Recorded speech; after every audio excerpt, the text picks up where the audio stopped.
Ken Ehrlich can speak to that. He has been the producer of the Grammy Awards for the last 30 years, a good friend of Michael Jackson, and was with him the night before he died. Ken, good morning. Good morning. How are you, Maggie? I'm well, thank you. I know that you were with Michael less than 24 hours before he died. What did he seem like to you, Ken? He was really in great shape. I mean, what really struck me was we had met several times in the last 3 or 4 years leading up to the Grammys to talk about a performance, and for one reason or another he wasn't ready.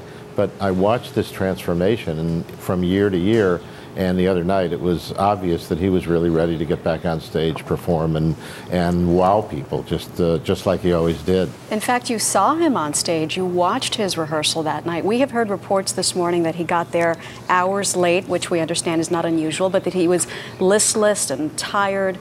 Did you get that impression? No, actually totally the opposite.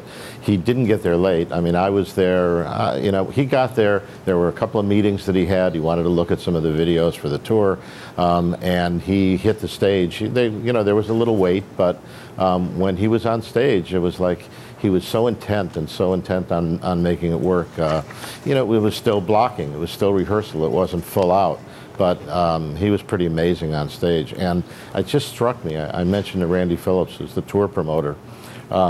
What really got me was that you looked at him, and all of a sudden you remembered that every artist, whether it's Justin or Chris Brown or Usher, for generations after that, you know, they would, you know, it all came from him, and to see him doing it again. Yeah. It was really amazing. It must have been. Ken, I know that you have seen Michael Jackson with his children.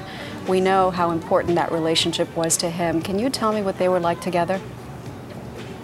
You know, I didn't know him that well. It was always professional, but it seemed like every time that we would have a meeting about a project, he would always bring them, obviously in recent years, he would bring them, we had a meeting, I don't know, a few months ago, and he heard them in the house.